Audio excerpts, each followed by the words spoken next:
हाँ जी, सभी को नमस्कार, राम राम, सत्याल, सलाम अलैकुम। मैं नमीन चौधरी, आप देख रहे हैं लर्निंग बाय डूइंग।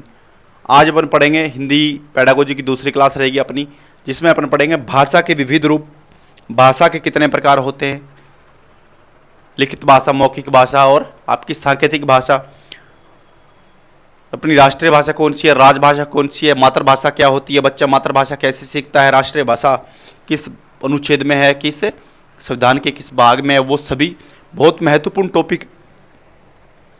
टॉपिक है। चाहे आप पेपर फर्स्ट दे रहे हो, पेपर सेकंड दे रहे हो, हिंदी की पेडागोजी में भाषा से रिलेटिव, भाषा के रूपों से और भाषा के प्रकार से आपको 1% या 2% अवश्य पूछे जाते हैं। तो चलिए शुरू करते हैं आपका बिना टाइम जाया किए हुए।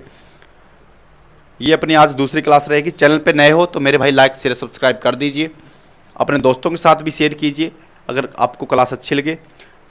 पूरी क्लास की पीडीएफ विथ नोट्स पूरा कंप्लीट किया हुआ आपको मिलेगा कहाँ पे? टेलीग्राम पे। टेलीग्राम किस नाम से है? वीडियो के डिस्क्रिप्शन में आपको टेलीग्राम का लिंक दिया गया है, और बाकी मैं आपको शेयर कर देता हूँ। 1 मिनट, दूसरा फ़ोन कहाँ है? आपको वीडियो के डिस्क्रिप्शन में लिंक मिल जाएगा इसका टेलीग्राम का, तो वहाँ पे जाके आप क्या कर सकते हो, ज्वाइन कर सकते हो। ठीक है, फिर अपन चलते हैं आगे कि भाषा के विविध रूप। भाषा के विविध रूप टेलीग्राम पे आप ज्वाइन करो तो ये वाला ना लगाना, लर्निंग बाय डूइंग वाला, इसमें आपको लगाना है, मैं आपको बता देता हूँ। 1 मिनट, आपको लगा लर्निंग बाय डूइंग CDP।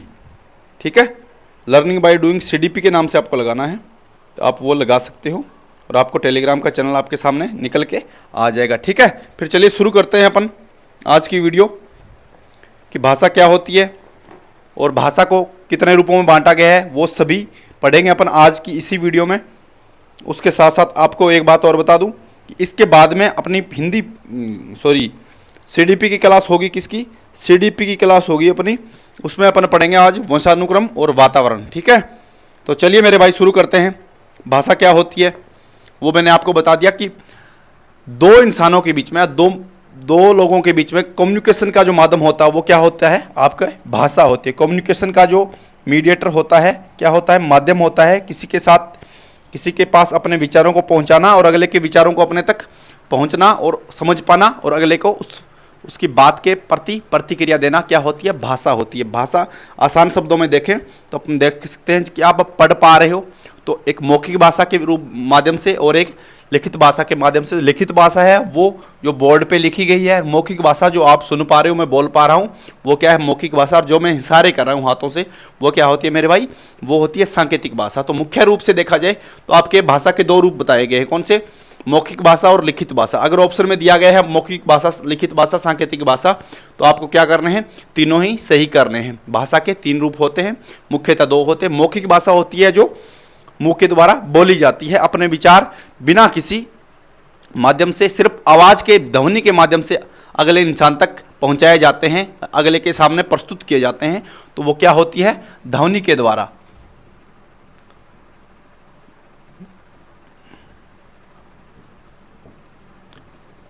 ध्वनि के माध्यम से क्या होती है? मौखिक भाषा संपन्न हो पाती है। मौखिक भाषा का कार्यक्रम कैसे संपन्न होता है? ध्वनि के माध्यम से, अपने मुंह से अपन बोलते हैं, जो ध्वनि निकलती है वो क्या होती है? मौखिक भाषा होती है। फिर आती है आपकी लिखित भाषा। कौन सी भाषा? लिखित भाषा आती है। लिखित भाषा होती है जो मैं लिख रहा हूँ, ठीक है, जो लिखी गई हो, किसमें? वर्ण किसी भी भाषा के, किसी भी भाषा के वर्ण, शब्द, वाक्य, किसी भी भाषा में लिखित भाषा। इंग्लिश में लिखी गई वो भी लिखित भाषा है, हिंदी में लिखी गई वो भी लिखित भाषा है, फारसी में लिखी गई वो भी लिखित भाषा है। उसके साथ साथ बात आ गई फारसी की, तो फारसी में अपना हिंदी का जो शब्द है ना, हिंदी शब्द कौन सी भाषा का है? पूछा जा सकता है आपसे कि हिंदी शब्द कौन सी भाषा का है मेरे भाई, तो हिंदी शब्द क्या है? फारसी भाषा का शब्द है। हिंदी शब्द फारसी भाषा का शब्द है। ध्यान रहे, आपको पूछे कोई कि हिंदी कौन सी भाषा का शब्द है, तो हिंदी मेरे भाई फारसी भाषा का शब्द है। ध्यान रहे, बहुत आसान सा क्वेश्चन है, मगर वैसे नहीं पता हो तो बहुत हार्ड भी है। ठीक है, हिंदी फारसी भाषा का शब्द है। फिर आता है सांकेतिक भाषा। सांकेतिक भाषा का कोई लिखित रूप नहीं होता। क्या नहीं होता? कोई लिखित रूप नहीं होता। संकेत को आप लिख नहीं सकते, ध्वनि को जो बोल रहा है, अगला इंसान बोल रहा है, तो आप उसे लिख सकते हो, नोट कर सकते हो, और आप लिखित भाषा है उसको लिख ही सकते हो और उसे पढ़ सकते हो, समझ सकते हो। पर सांकेतिक भाषा को आप लिख स्थायी कौन सी होती है? इसमें जो अपनी लिखित भाषा होती है ना, ये सबसे स्थायी होती है। कौन सी?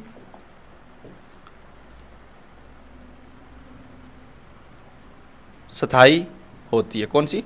लिखित भाषा के आप आगे लिख सकते हो कि लिखित भाषा मौखिक भाषा की तुलना में अधिक स्थायी होती है, क्योंकि मौखिक भाषा पहले कोई बोल दे कि तू भाई बहुत अच्छा है, 2 दिन बाद वही बोल दे कि तू अच्छा नहीं है, तू बहुत बुरा है। तो वो क्या होता है, एक लिखित भाषा स्थायी होती है और मौखिक भाषा क्या होती है? अस्थायी होती है। तो ध्यान रखें, लिखित भाषा मौखिक भाषा की तुलना में अधिक स्थायी होती है। ठीक है, और वीडियो आपको क्लियर दिख रहा होगा, फिर भी चेक कर लेते हैं, एकदम सही दिख रहा है। चलिए फिर अपन चलते हैं आगे। सांकेतिक भाषा, लिखित भाषा, मौखिक भाषा। ठीक है, मौखिक भाषा लिखित भाषा की तुलना में, लिखित भाषा मौखिक भाषा की तुलना में अधिक स्थायी होती है। ठीक है, फिर चलिए आगे। भाषा सीखने के विविध रूप। अब भाषा के रूप बोल सकते हो, भाषा के प्रारूप बोल सकते हो, भाषा के प्रकार बोल सकते हो। क्या? और मौखिक भाषा होती है वो आपकी अस्थायी होती है, और जो लिखित भाषा होती है वो मौखिक भाषा की तुलना में अधिक स्थायी होती है। ठीक है, फिर अपन देखते हैं कि मातृभाषा। मातृभाषा क्या होती है? मातृभाषा बच्चे के द्वारा अपनी मां से सुनी गई या सीखी गई जो भाषा होती है वो मातृभाषा होती है। क्या होती है? बच्चे के द्वारा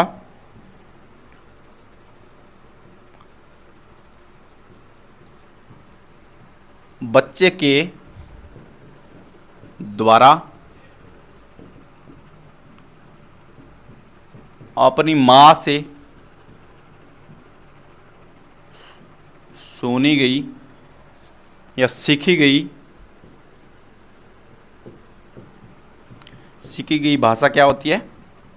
मातृभाषा होती है। कि बच्चा अपनी मां से जो भाषा सीखता है, उसकी बच्चे की मम्मी कौन सी भाषा बोल रही है, तो वो बच्चा उसी भाषा को सबसे पहले क्या करेगा? अर्जन करेगा। क्या करेगा? उस भाषा का अर्जन करेगा। तो बच्चे का अपनी माँ का भाषा का बोलना कौन सी भाषा होती है? मातृभाषा होती है। एक बच्चा सबसे पहले अपनी माँ से सीखता है। क्यों? क्योंकि माँ होती है ना, माँ वो बच्चे की क्या होती है? प्रथम शिक्षिका होती है। क्या होती है? प्रथम शिक्षिका बोल सकते हो या आप गुरु बोल सकते हो। ठीक है, प्रथम शिक्षिका होती है। ऐसा किसने कहा है? ये सब फ्रोबेल ने कहा है मेरे भाई। किसने? फ्रोबेल ने कहा है कि एक बच्चे की प्रथम शिक्षिका या प्रथम गुरु कौन होती है? बच्चे की माँ होती है। तो बच्चे की प्रथम जो शिक्षिका होती है, उसे बच्चा जो अपनी भाषा सीखता है उसे क्या बोलते हैं? मातृभाषा। माँ के मुंह से बोली गई भाषा बच्चा अर्जन करता है, तो वो क्या होती है मेरे भाई? वो होती है आपकी मातृभाषा होती है। ठीक है, मातृभाषा बच्चा हमेशा क्या करेगा? मातृभाषा का क्या किया जाता है? हमेशा अर्जन किया जाता है। क्या किया जाता है? अर्जन किया जाता है माँ के द्वारा। और आसपास के समाज में जो बोली जा रही है भाषा वो क्या होती है? मातृभाषा कहलाती है। जिसके लिए बच्चों को क्या नहीं करने पड़ते? एफर्ट नहीं लगाने पड़ते, अनौपचारिक तरीके से सीखी जाती है। उसके लिए रूल कानून कायदे कुछ भी नहीं होते। ठीक है, फिर आती है अपनी राजभाषा। क्या उनकी? राजभाषा। राजभाषा होती है शासन व सरकार के द्वारा काम में ली जाने वाली भाषा कौन सी होती है? आपकी राजभाषा होती है। कौन सी होती है? राजभाषा होती है।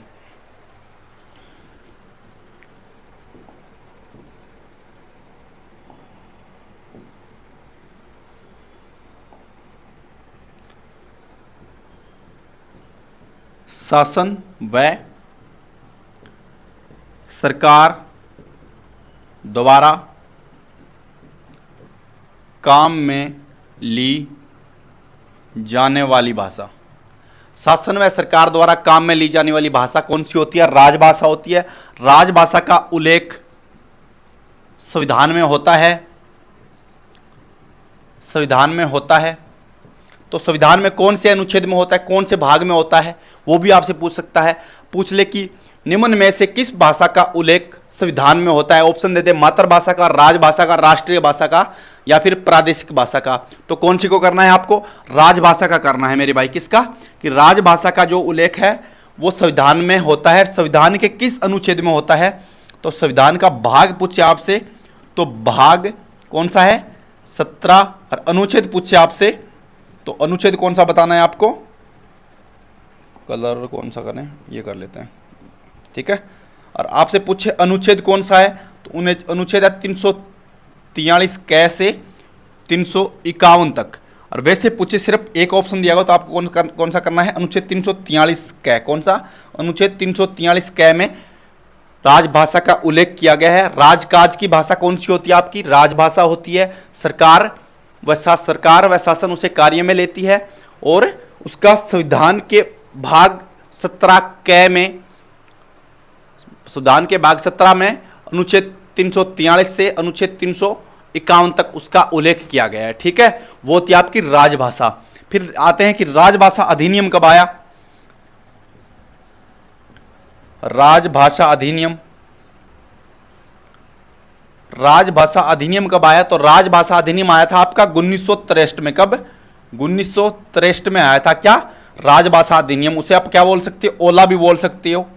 ऑफिशियल लैंग्वेज एक्ट कब आया, 1963 में आया था आपका क्या, ऑफिशियल लैंग्वेज एक्ट, जिसे आप ओला के नाम से याद रख सकते हो कि ओला कब आया, 1963 में आया था आपका। और राजभाषा अधिनियम इसे ही बोलते हैं, 1963 में आया था। ठीक है, फिर आता है कि राजभाषा को वो क्या नाम, संविधान सभा ने राजभाषा को, संविधान सभा ने हिंदी को राजभाषा का दर्जा कब दिया। अब पूछा जा सकता है आपसे दूसरा, यहां पे लिखते हैं अपन, संविधान सभा ने हिंदी को राजभाषा का दर्जा कब दिया, बताइए। संविधान सभा ने हिंदी को राजभाषा का दर्जा कब दिया, राजभाषा का दर्जा कब दिया गया, तो कब दिया गया मेरे भाई, 14 सितंबर 1949 को दिया गया। कब, 14 सितंबर 1949 को क्या किया गया, हिंदी को राजभाषा का दर्जा दिया गया। किसने दिया, संविधान सभा ने। 14 सितंबर 1949 को संविधान सभा ने हिंदी को राजभाषा का क्या कर दिया, दर्जा दिया था। कब, 14 सितंबर 1949 को संविधान सभा ने हिंदी को राजभाषा का दर्जा दिया था। अगर पूछ ले कि 14 सितंबर 1949 को, 14 सितंबर 1949 को संविधान सभा ने किस भाषा को राजभाषा का दर्जा दिया, तो किस भाषा को दिया, हिंदी को राजभाषा का दर्जा दिया गया। आपसे पूछ ले कि भारत की राजभाषा कौन सी है, तो हिंदी बताना है। आपसे पूछ ले कि हिंदी भारत की कौन सी भाषा है, तो राजभाषा बतानी है। वहां पे ऑप्शन में आपको गुमराह किया जा सकता है कि हिंदी भारत की भाषा डैश डैश डैश भाषा है। चलो मैं लिख के बताता हूं, आप जवाब देना मुझे, ठीक है।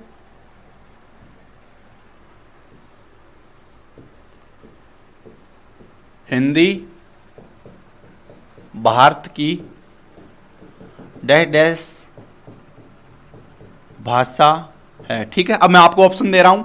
ऑप्शन नंबर ए मातृभाषा, ठीक है। ऑप्शन नंबर बी राष्ट्रभाषा। ऑप्शन नंबर सी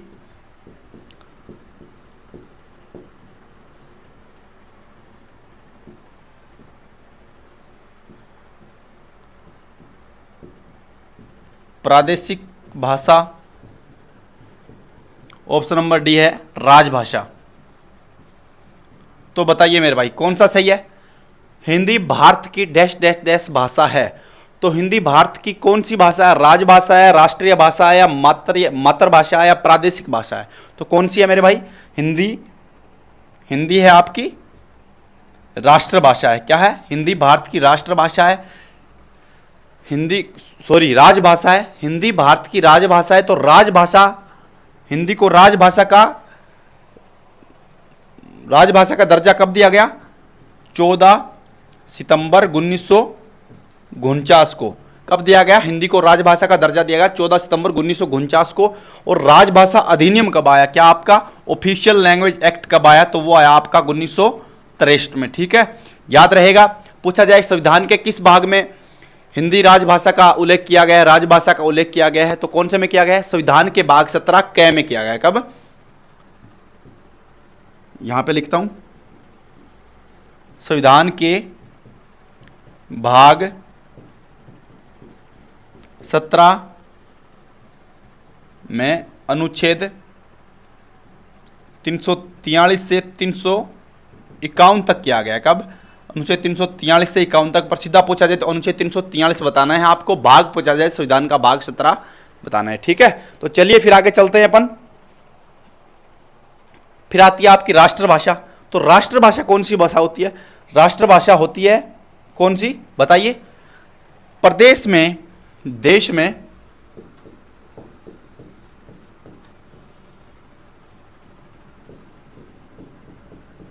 सबसे अधिक बोली जाने वाली भाषा, ठीक है। तो कितने से 10 राज्यों में, कम से कम 10 राज्यों में कौन सी भाषा बोली जाती है? तो वो क्या होती है आपकी राष्ट्रभाषा होती है। तो राष्ट्रभाषा कौन सी है वैसा देखें तो कौन सी भाषा बोली जाती होगी? तो हिंदी बोली जाती होगी।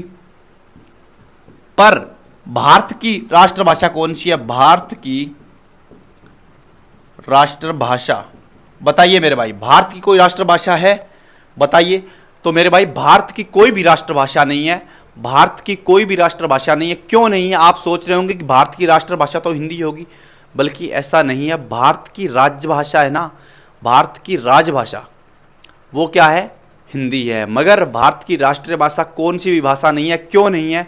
कि भारत एक बहुभाषीय देश है, इस वजह से यहाँ पे हिंदी को राष्ट्रीय भाषा नहीं बनाया गया।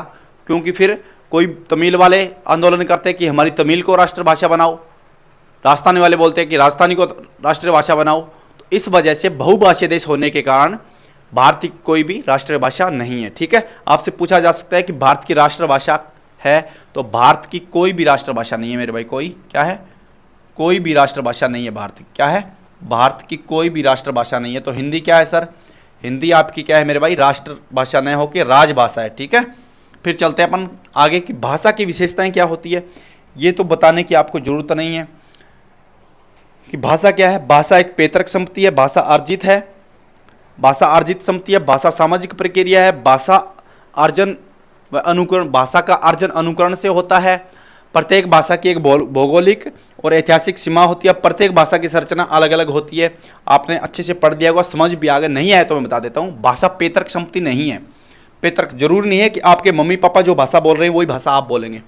आप जिस इन्वायरमेंट में रह रहे हैं, जो इन्वायरमेंट आपको मिल रहा है, आप उसके अकॉर्डिंग भाषा का प्रयोग करेंगे। इस वजह से क्या है कि ऐसा नहीं है कि आपके पापा अगर अच्छे भाषा वक्ता हैं तो आप भी अच्छे भाषा वक्ता हो जाएंगे, आपकी मम्मी अच्छे भाषा वक्ता है तो आप भी अच्छे भाषा वक्ता हो जाएंगे। ऐसा नहीं है। भाषा को क्या करना पड़ता है? अर्जित करना पड़ता है। जितना आप उस पर काम करोगे, जितना आप उस पर मतलब बोलने का कॉन्फिडेंस होगा आपका।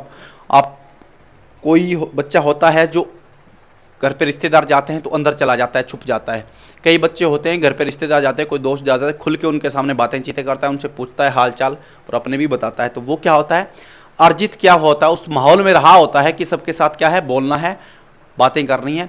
मगर जरूरी नहीं है कि जो बच्चा अच्छे वातावरण में रह रहा है वो एक बुरे वातावरण में बच्चा रह रहा है उसके समान ही उसका भाषा का अर्जन कर पाएगा, ऐसा नहीं है। तो भाषा क्या है? एक अर्जित संपत्ति है। भाषा को अर्जन करना पड़ता है आपको, ये आपके मम्मी पापा के द्वारा प्रदान नहीं की जा सकती, ठीक है। तो ये क्या नहीं है? पैतृक संपत्ति नहीं है। फिर भाषा सामाजिक प्रक्रिया, समाज के द्वारा, समाज में कम्युनिकेशन करने की क्या है, इसका स्किल बढ़ता है। लैंग्वेज डेवलपमेंट कब होता है? जब बच्चा समाज में अंतःक्रिया करेगा, नए नए लोगों से बोलेगा, नए नए बातें करेगा, नए नए शब्द सुनेगा, तब क्या होगा? भाषा का विकास ज़्यादा होगा। किसके अनुसार? वाइगोत्स्की के अनुसार, ठीक है। तो भाषा क्या है? सामाजिक प्रक्रिया है। फिर आता है भाषा परंपरा। परंपरा है आता है व्यक्ति उसका अर्जन कर सकता है लेकिन उसमें उत्पन्न नहीं कर सकता। भाषा एक परंपरा है, उसे हम अर्जित कर सकते हैं मगर अपन नई भाषा नहीं बना सकते। क्या नहीं कर सकते? नई भाषा नहीं बना सकते। आप अगर यूएसए में पैदा हुए तो आप इंग्लिश अपने आप सीख लो, अगर आप चाइना में पैदा हुए तो चाइनीज आप अपने आप सीख लोगे, अगर आप पंजाब में पैदा हुए तो पंजाबी आप अपने आप सीख लोगे। पर ऐसा नहीं है कि पंजाब में पैदा होकर आपने एक नई पंजाबी बना दी, ऐसा नहीं होता, ठीक है। तो ये क्या है? भाषा परंपरा है आता है व्यक्ति उसका अर्जन कर सकता है लेकिन उसमें उत्पन्न नहीं कर सकता। भाषा का अर्जन, अर्जुन नहीं अर्जन है। भाषा का अर्जन किसके द्वारा होता है? अनुकरण के द्वारा होता है। एक अच्छे वक्ता को सुनते हैं अपन, किसी की स्पीच सुनते हैं तो अपन उसके तरह बोलने लग जाते हैं। तो वो क्या हो रहा है? अनुकरण करके हम उसे फॉलो करके क्या कर रहे हैं? वैसा भाषा सीख रहे हैं, ठीक है।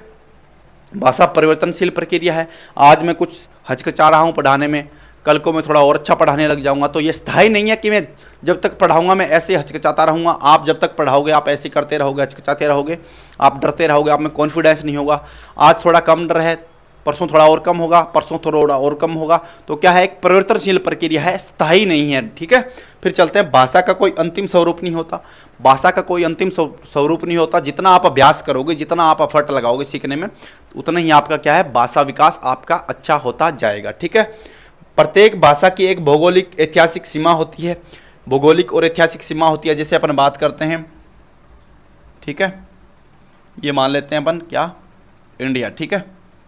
तो यहाँ पे अपना क्या है, राजस्थान, अपन लिखते हैं RJ राजस्थान, ठीक है। राजस्थान के बाद में यहाँ पे आता है आपका पंजाब, यहाँ पे आता है आपका क्या, हरियाणा। तो हरियाणा में क्या बोली जाती है, हरियाणवी बोली जाती है। पंजाब में क्या बोली जाती है, पंजाबी बोली जाती है। राजस्थान में राजस्थानी बोली जाती है। तो जो राजस्थान का भौगोलिक क्षेत्र है वो इतना है, ठीक है। यहाँ पे क्या कहा गया है, प्रत्येक भाषा की एक भौगोलिक और ऐतिहासिक सीमा होती है। भौगोलिक सीमा क्या होगी कि राजस्थानी इस एरिया में बोली जाती है, हो सकता है हरियाणा के कुछ जिलों में बोली जाए, तो वो क्या हो गया, एक भौगोलिक सीमा होगी। पंजाबी इस एरिया में बोली जाती है, जैसे राजस्थान में बोली जाती है, हनुमानगढ़ गंगानगर में, तो वो क्या हो गया, उसका एक भौगोलिक क्षेत्र हो गया, वहाँ तक वो बोली जाएगी, ठीक है। इसलिए नहीं है कि यहाँ पे गुजरात में भी क्या बोली जाए, पंजाबी बोली जाए, हो सकता है थोड़ा बहुत, मगर भौगोलिक क्षेत्र उसका क्या है, पंजाबी का। पंजाब और राजस्थान में हरियाणा और पंजाब, हरियाणा सॉरी, वो हनुमानगढ़ और गंगानगर, हरियाणा में देखें तो सरसा हो गया, कुछ उसके आसपास का क्षेत्र हो गया। तो वो क्या होता है, एक भौगोलिक क्षेत्र होता है भाषा का। ऐतिहासिक सीमा होती है कि वो इतिहास में मतलब पीछे का अपने पूर्वजों का इतिहास उठा के देखते हैं, पढ़ते हैं, तो उसके अकॉर्डिंग क्या है, अपन पता कर लेते हैं कि संस्कृत भाषा कब बनी थी, बाद में इसको हिंदी भाषा में कब ट्रांसलेट किया गया। तो वो क्या होता है मेरे भाई, आपका एक ऐतिहासिक सीमा होती है भाषा की। प्रत्येक भाषा की संरचना अलग अलग होती है, प्रत्येक भाषा की संरचना अलग अलग होती है। जैसे यहाँ पे मैं लिख दूं, आप कहाँ जा रहे हो, ठीक है। अब मैंने लिख दिया यहाँ पे कि आप कहाँ जा रहे हो, क्या लिखा कि आप कहाँ जा रहे हो। तो ये क्या हो गया, इंग्लिश भी है, हिंदी भी है, ठीक है। फिर यहाँ लिख दिया आप कहाँ जा रहे हो, तो ये क्या हो गया, हिंदी में हो गया। और इसकी लिपि पूछे तो कौन सी होगी, देवनागरी लिपि। फिर यही मैंने लिख दिया यहाँ पे कि सॉरी, यहाँ पे मैंने क्या लिखा,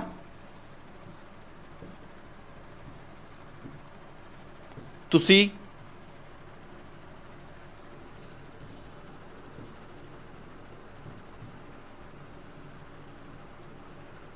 किथे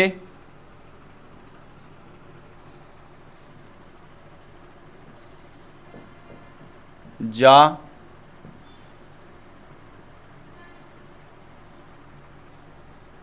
रहे हो। अब ये क्या हो गया, पंजाबी में हो गया। इसकी लिपि क्या है, हिंदी की क्या है, देवनागरी। उसकी क्या है आपकी, पंजाबी की कौन सी लिपि होती है, भूल गया मैं, हिंदी की देवनागरी, उसकी गुरमुखी। क्या, गुरमुखी क्या होता है, ठीक है। फिर चलते हैं अपन आगे। भाषा का महत्व क्या है, भाषा की उपयोगिता क्या है, कि भाषा की जरूरत क्या है हमें।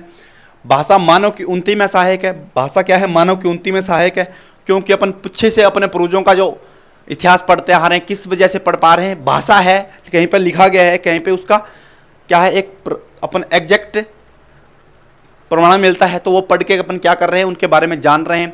कुछ कंकाल मिलेगा कहीं पे कुछ मिल गया, कहीं पे कुछ लिखे हुए सिल मिल गई, कहीं पे पत्थर पे लिखा हो, वो किसकी वजह से संपन्न हो पा रहा है, भाषा की वजह से हो पा रहा है। तो भाषा क्या है, मानव की उन्नति में सहायक है। भाषा सामाजिकता के विकास में सहायक है। सामाजिकता मतलब आपका सोशियो कल्चर डेवलपमेंट किसकी वजह से होता है, भाषा के माध्यम से होता है। भाषा पूर्वजों के विचारों और अनुभवों को स्थायित्व प्रदान करने का साधन है।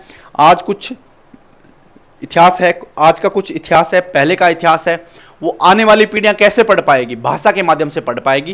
कहीं ना कहीं वो लिखा होगा, लाइब्रेरी में होगा, पुस्तकालयों में, जहाँ पे भी उसका कुछ मटेरियल मिलेगा बच्चों को, आने वाली पीढ़ियों को, तो वो पढ़ लेंगे कि ऐसा ऐसे कोरोना आया था, ऐसे ऐसे एक महामारी आई थी। तो वो किसके माध्यम से जानेंगे, वो भाषा के माध्यम से जान पाएंगे, ठीक है। फिर आता है, भाषा द्वारा ही व्यक्ति में राष्ट्रीयता आती है। आप अगर इंडियन हो, आप आउट ऑफ कंट्री कहीं भी चले जाते हो, तो वहाँ पे बोलते ही अगला पहचान लेगा आपको कि हाँ आप इंडियन हो। जैसे अपने यूएसए के, कनाडा के, ऑस्ट्रेलिया के लोग घूमने आते हैं इंडिया में, तो अपन उनको देखते ही पहचान लेते हैं, उनकी भाषा सुनते ही पहचान लेते हैं कि ये क्या है, ये अंग्रेज है। क्या है, अंग्रेज है। क्यों, कि उसकी भाषा से पहचानते हैं। भाषा ज्ञान और विज्ञान को सुरक्षित रखती है। ज्ञान और विज्ञान को सुरक्षित रखती है भाषा। भाषा विचारों की जन्मदाता तथा प्रकट करने का साधन है। मेरे अंदर क्या विचार हैं, आपके अंदर क्या विचार है, मैं आप तक पहुंचाऊंगा, आप मेरे तक पहुंचाओगे। किसके माध्यम से? भाषा के माध्यम से। चाहे आप लिखित भाषा में पहुंचाओ, चाहे आप मौखिक भाषा में पहुंचाओ। वो क्या होता है, आप कमेंट कर रहे हो कुछ भी, वो किसके माध्यम से मैं आपके विचार पढ़ पा रहा हूं? कमेंट में लिखित भाषा के रूप से मैं बोल रहा हूं, आप सुन पा रहे हो किसके माध्यम से? भाषा के माध्यम से, ठीक है, मौखिक भाषा के माध्यम से। फिर आता है भाषा साहित्यिक ज्ञान और सर्जन में सहायक है। क्या है? साहित्यिक ज्ञान। जो अपना साहित्य है, सालों 100 साल पहले का, 1000 साल पहले का, ठीक है, 1000 साल पहले का, 100 साल पहले का, तो वो किसके माध्यम से अपन जान पा रहे हैं आज? वो भाषा के माध्यम से जान पा रहे हैं। फिर है भाषा संसार के साथ मानव संबंध स्थापित करती है। मैं आपसे बातें कर रहा हूँ संसार के साथ, मैं किसी से भी बातें कर रहा हूँ A to Z, किसी से भी, तो किसके माध्यम से संपन्न हो पा रहा है? भाषा के माध्यम से, ठीक है। फिर चलते हैं अपन आगे। आज के लिए शायद इतना ही है। भाषा अर्जन और भाषा अधिगम करेंगे अपन कल। आज के लिए इतना ही। Thank you so much. अगर आपको क्लास अच्छी लगी हो तो लाइक शेयर सब्सक्राइब कर दीजिए। मिलते हैं कल की क्लास में। कल अपन पढ़ेंगे भाषा अधिगम और भाषा अर्जन, दोनों में अंतर, ठीक है। All the best, best of luck. Thank you so much.